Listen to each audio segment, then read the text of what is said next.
The afternoon sunlight spilled across the quaint event hall, painting the white walls in a soft golden glow. Delicate pastel decorations draped across the room. Pink and cream balloons tied together in elegant arches, a large welcome baby banner hanging above the cake table, and round tables dressed with satin tablecloths. The soft hum of chatter mixed with the faint clinking of glasses and the gentle instrumental music playing in the background. Eleanor Hayes stood outside the venue door, holding her breath for a moment before stepping inside. She smoothed down her cardigan, brushed a stray strand of hair from her face, and looked down at the gift she carried. A neatly wrapped box topped with a simple white bow. Inside was a handmade quilt she'd worked on for months, each patch carefully stitched together, each piece of fabric chosen with care. It wasn't just a gift, it was a piece of her heart, a symbol of love for her first grandchild. She smiled to herself, imagining her future grandbaby wrapped in the quilt, maybe on a chilly winter morning. The thought gave her a warm feeling, the kind she had longed to share with her family ever since her husband passed away 5 years ago. In the absence of her partner, her focus had been entirely on her only son, Nathan. She had always been his biggest supporter, guiding him through college, helping him buy his first car, even assisting with rent when times were tough. When Nathan met Olivia, Eleanor had opened her heart to her without hesitation. She wanted to be the kind of mother-in-law who was supportive, not overbearing. She even took a step back whenever she felt her advice might be unwanted, though it was hard. She had a lifetime of wisdom and care she wanted to share. But over time, Eleanor noticed small cracks in her relationship with Olivia. Little comments that hinted at disapproval. Moments where Olivia would roll her eyes or change the subject when Eleanor spoke. Still, Eleanor chose to focus on the good. She believed that kindness and patience could smooth over anything. And so, when she learned Olivia was pregnant, Eleanor's heart soared. She offered to help in any way possible, and one of those ways was to quietly fund most of the baby shower. She made sure the venue deposit was paid, the caterers secured, the live band booked. She didn't tell anyone, not Nathan, not Olivia, because it wasn't about recognition. It was about making sure the day was perfect for her grandchild's welcome.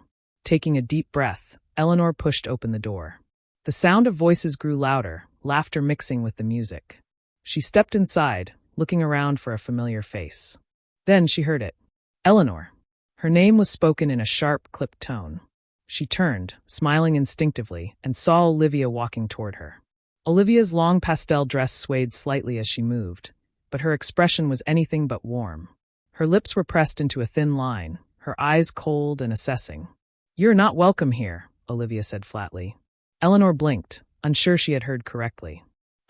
I'm sorry," she asked, still holding on to the hope that this was some sort of misunderstanding. "I said," Olivia's voice rose slightly, "you're not welcome here. Go away."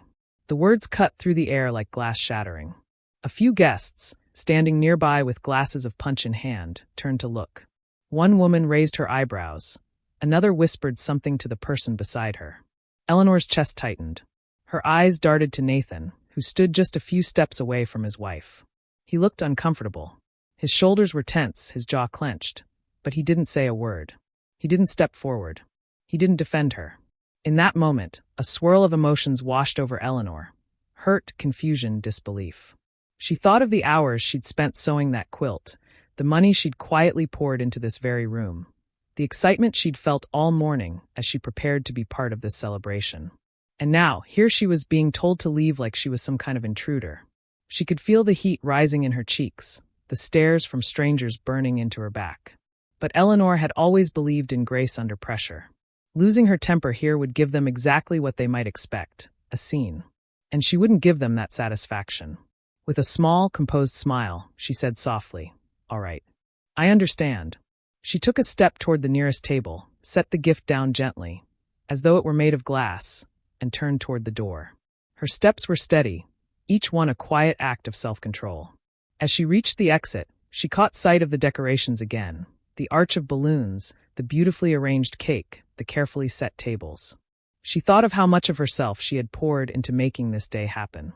And yet, in their eyes, she was nothing more than an outsider to be dismissed. When the door closed behind her, the sound of the party muffled instantly. She walked to her car, the sunlight now feeling harsher, less warm. She sat behind the wheel, gripping it with both hands, staring straight ahead. Her heart ached, but more than that, she felt a cold clarity settling in. Something had shifted.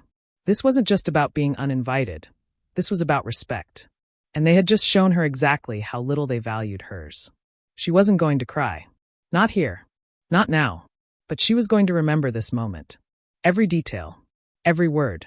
Because while Eleanor Hayes might have been told to go away, she knew one truth they had completely overlooked. The only reason this celebration was even possible was her. And they were about to find out what happens when you push away the one person holding everything together. Eleanor Hayes sat in the driver's seat of her silver sedan, the engine off, her hands still resting on the steering wheel. She had left the baby shower minutes ago, but the sting of Olivia's voice still rang in her ears. "You're not welcome here. Go away." The air inside the car felt heavy. She could still see, in her mind's eye, the cluster of guests turning to watch, the faint smirk Olivia had worn as if this had been planned. Nathan's silence hurt even more than his wife's words. Her own son, the boy she had raised alone after his father died, the man she had encouraged and supported through every stage of life, had stood there like a stranger. Eleanor wasn't someone who sought confrontation. She had always believed in taking the higher road. But sitting there now, the truth was undeniable. They hadn't just disrespected her.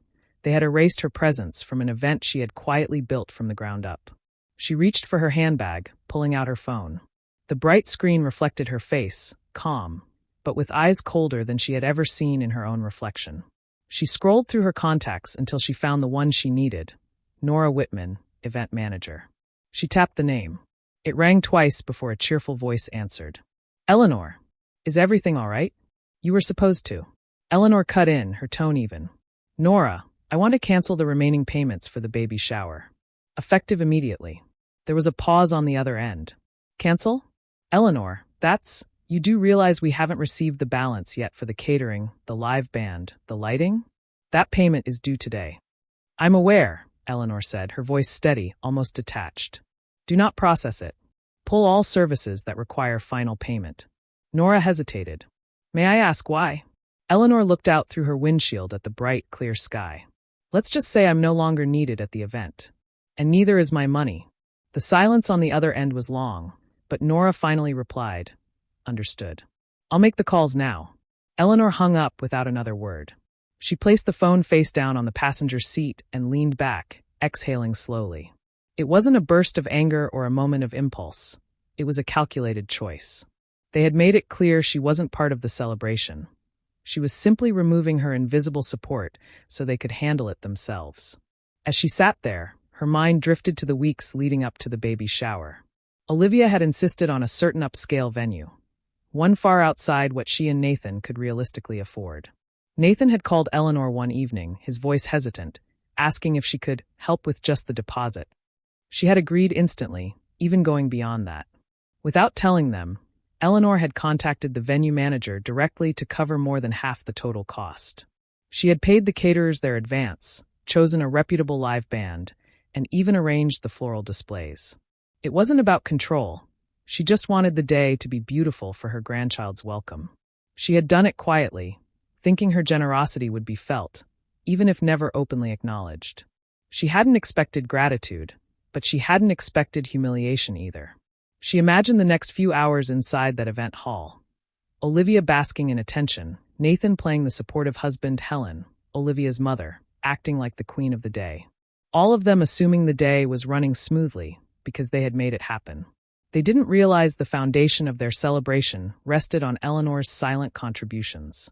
And when that foundation was removed, everything would crack. A thought crossed her mind. Would this be petty? Would it make her the villain? But then she remembered the way Olivia had looked at her, the cold finality in her tone. They hadn't just asked her to leave, they had made sure everyone heard it. That wasn't an accident, it was meant to belittle her. Eleanor wasn't seeking revenge for the sake of revenge. This was about dignity, about making it clear that she wouldn't bankroll people who treated her like an unwelcome guest in her own family. Her phone buzzed on the passenger seat. It was a message from Nora. Understood. Caterers will leave once current service ends. Band will pack up after this set. Lighting company will shut down if payment not processed in 20 minutes. Eleanor typed back. Proceed. In her mind, she could see it unfolding. the music faltering as the band started packing their instruments, the chatter fading as the lights dimmed, staff quietly removing food that hadn't yet been served. Confusion spreading like a slow-moving ripple. She almost felt sorry for the guests who had nothing to do with this, almost. But then she thought of how many of them had just stood there when she was told to leave, their eyes wide, their mouths silent. None of them had stepped in. A memory surfaced from years ago. Nathan at 14, standing in the schoolyard while another boy mocked his worn sneakers. Eleanor had walked straight up to the bully and told him, in a voice so calm it silenced the entire group, "If you want to measure worth, try doing it in kindness. It's the only currency that matters." Today, the currency in question wasn't kindness. It was actual money. And she was taking it back. For the first time since walking out of the baby shower, Eleanor's shoulders loosened. She wasn't being rash. She was being precise.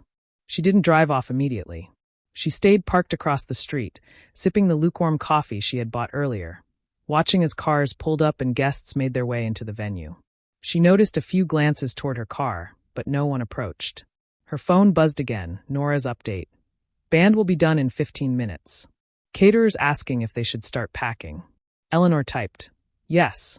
Her heartbeat slowed. She wasn't nervous. She wasn't even angry anymore. She felt a strange calm, the kind you feel when you've finally drawn a boundary and stood firm. Before turning the key in the ignition, Eleanor sent one final message to Nora. "If anyone asks why, tell them to speak to me directly." She knew word would get around fast once the lights went out and the music stopped. And she knew exactly whose mother Olivia's guests would be whispering about. But this wasn't about creating a scene in person. It was about letting her absence, and the sudden absence of everything she had provided, speak louder than any confrontation could. By the time Eleanor pulled away from the curb, she felt lighter. Not happy, not vindicated, but resolved. She had been cut out of their day in the most public way possible. Now, she was simply returning the favor in the most impactful way she could. The baby shower had been in full swing for nearly 2 hours. Inside the venue, laughter echoed, glasses clinked, and the band played a cheerful jazz tune. Guests milled around the decorated tables, balancing plates of catered hors d'oeuvres, while others gathered near the gift table, admiring the neatly wrapped presents. Olivia stood at the center of it all, a pastel sash draped across her dress with the words "Mommy to be." Her hair was perfectly styled, and her smile was broad, though it carried that careful, hostess-like quality meant for appearances. Nathan hovered nearby, greeting a few guests but mostly keeping close to Olivia, refilling her drink and making sure she was comfortable. Neither of them noticed the subtle changes that began to creep into the atmosphere. It started with a faint murmur from the back of the room. The caterers, who had been steadily replenishing the buffet table, slowed their pace. 2 servers quietly wheeled a cart toward the kitchen, carrying away trays that were still half full. At first, no one thought much of it. Guests assumed it was just a routine refresh. But then, the lighting began to flicker, just for a moment, as if the bulbs were straining. It was subtle, barely noticeable, but enough for a few people to glance upward in mild confusion. Olivia didn't see it. She was too busy opening a gift, holding up a baby blanket for the crowd to admire. "Oh, this is adorable. Who's this from?" she asked, scanning the tag. From the other side of the room, the event manager, Nora, was moving quickly between staff members. Her professional smile stayed fixed in place, but her eyes were sharp, her phone clutched tightly in her hand. She had just received Eleanor's confirmation to proceed with the cancellations, and now she was overseeing the quiet dismantling of the event. Halfway through the next song, the lead singer of the band lowered the microphone and spoke softly to her fellow musicians. They exchanged brief nods, and one by one, the instruments went silent. The abrupt lack of background music created an odd vacuum in the room. Conversations seemed louder without the gentle cushion of melody, and the shift in energy was immediate. A few guests glanced at the band, puzzled. "Everything okay?" one man asked, but the bassist simply shrugged and began packing his instrument. Nathan noticed. Is the band taking a break?" he called toward Nora. Nora's polite smile didn't falter. "I'll check on that," she replied, but she didn't move toward the musicians. Instead, she walked briskly to the lighting technician at the back of the hall. It happened gradually, almost imperceptibly at first. The room's warm, golden glow began to dim. The string lights woven around the arch of balloons lost some of their sparkle. Overhead fixtures seemed weaker, shadows lengthening on the walls. Guests began looking around more openly now, sensing that something wasn't right. Then, with a faint click, half the ceiling lights went completely out. Gasps rippled through the crowd. The chatter shifted from casual small talk to nervous speculation. Someone joked, "Guess they forgot to pay the electric bill," earning a few uneasy laughs. Olivia's smile faltered for the first time. She turned to her mother, Helen. "Do you know what's going on?" she asked in a low voice. Helen frowned. "No. I'll find out." Meanwhile, in the kitchen, the caterers were methodically packing up their supplies. Platters of sandwiches, fruit arrangements, and trays of pastries were sealed in boxes. The wedding-style tiered cake, which had been waiting for its big reveal, was carefully wheeled toward the service entrance instead of the main hall. One of the servers emerged to remove a tray of appetizers from a guest table, apologizing softly. "We've been told to stop service," he explained before hurrying away. That was when the unease turned into real concern. People began asking questions in louder voices. Why are they packing up? Is something wrong with the venue? Did the event end early? Helen spotted Nora by the stage, speaking with the lighting technician, and marched toward her. "What on earth is going on?" she demanded, her tone sharper than the polite hostess voice she usually used in public. Nora remained calm. "Some services have been canceled." Helen blinked. "Canceled? By who?" Nora didn't hesitate. "You'll have to ask Eleanor Hayes." The name hit Helen like a slap. For a moment, she stood frozen, her mouth half open. "Eleanor?"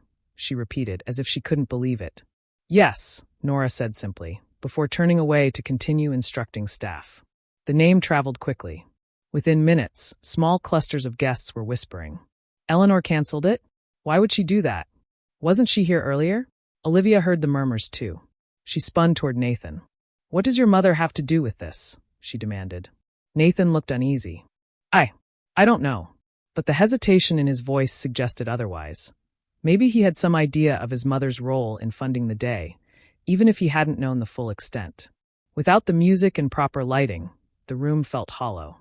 Guests began checking their watches, sipping the last of their drinks and drifting toward the exit.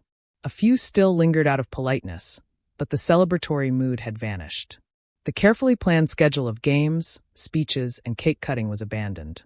Olivia stood stiffly near the gift table, clutching the sash draped across her shoulder. Her cheeks burned as she watched the band wheel their equipment out the side door, followed by servers carrying away trays of untouched food. Helen returned, her voice low but urgent. "We need to speak to Eleanor." Now. Outside, the late afternoon sun cast long shadows across the parking lot. Eleanor's silver sedan was parked near the far end, and she was leaning against the driver's side door, chatting quietly with an older friend who had happened to pass by. Helen strode toward her, Olivia following close behind, Nathan trailing just a few steps further back. As they approached, Eleanor straightened but didn't move from her spot. Helen stopped a few feet away. "Why would you do this?" she asked, her voice tight with restrained anger. Eleanor's reply was calm, almost gentle. "I wasn't welcome. Neither was my money." The words landed with precision, and in that moment, Helen understood. Olivia's public dismissal of Eleanor had just cost them the very foundation of the event. Without Eleanor's payments, there was no music, no catering, no lighting. Olivia's face drained of color. Nathan looked down at the pavement, unable to meet his mother's eyes. Back inside, the last few guests were gathering their coats, exchanging puzzled glances. Some shook their heads in disbelief. Others seemed quietly entertained by the drama. The once vibrant room now felt half-empty, dim, and unfinished, as though the celebration had been abandoned mid-scene. The cake sat in its box, untouched. The balloon arch sagged slightly in the fading light. And just like that, the grand baby shower, the one Olivia had imagined would cement her image as the perfect hostess, was over. Eleanor didn't linger to watch them return to the venue. She slipped into her car, started the engine, and drove away without looking back. The hum of the tires on the road was the only sound she needed. She hadn't shouted, she hadn't made a scene, but the message had been delivered loud and clear. Respect was not optional, and neither was her generosity. By the time the sun dipped below the horizon, the baby shower was just a memory, one that Olivia, Nathan, and Helen would never forget. The once bustling event hall was quiet now, save for the faint scraping sound of chairs being pushed back into place by the staff. Most of the guests had already left, their faces still carrying a mix of confusion and mild gossip-fueled excitement. What had started as a celebration was ending in an awkward, half-finished mess, the kind that would be retold in hushed voices for weeks. Inside, the decorations still hung, but they felt lifeless without the music, food, or laughter to fill the space. The arch of pastel balloons sagged slightly, one balloon slowly losing air with a faint hiss. The cake sat in its box near the exit, pristine and untouched, like a gift no one dared to unwrap. Out in the parking lot, the air was cooler. Eleanor Hayes stood beside her silver sedan, one hand resting lightly on the roof, the other tucked into her cardigan pocket. She looked calm, too calm, for someone who had just pulled the plug on an entire event. Helen Carter approached first, her heels clicking sharply against the pavement. Olivia followed a step behind, her hand resting on her belly, her jaw tight. Nathan came last, his shoulders hunched and his gaze fixed somewhere on the ground. Helen stopped just a few feet from Eleanor. "Why would you do this?" she demanded, her voice a blend of anger and disbelief. Eleanor met her gaze without flinching. Her voice was quiet, steady. "I wasn't welcome. Neither was my money." The words hung in the air like a gavel strike. Helen's lips parted as if to argue, but no sound came out. The truth was too sharp to ignore. This wasn't a misunderstanding.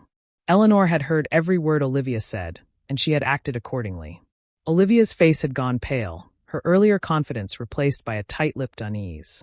She opened her mouth once, then closed it again. She had spent the afternoon at the center of attention, smiling for photos, accepting compliments on the venue and food, all of which had been possible because of the woman standing in front of her now. Her pride battled with a creeping sense of shame. The guests would talk.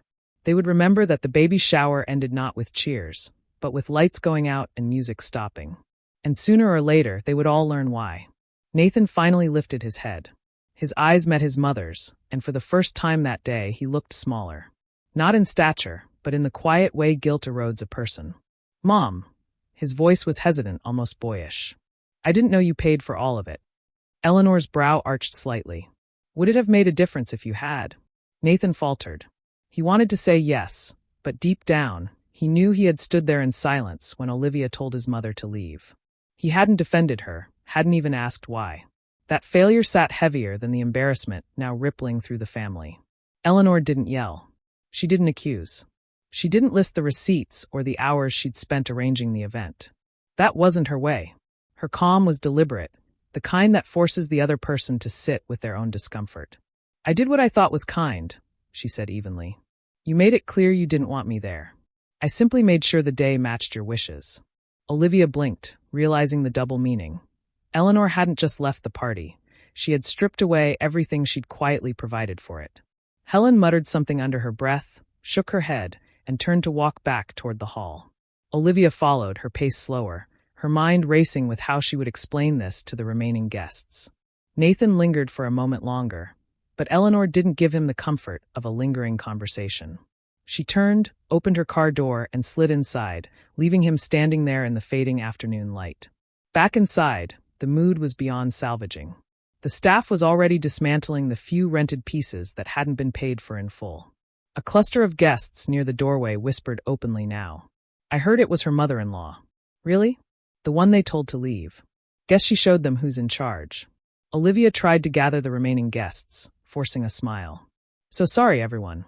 A minor technical issue."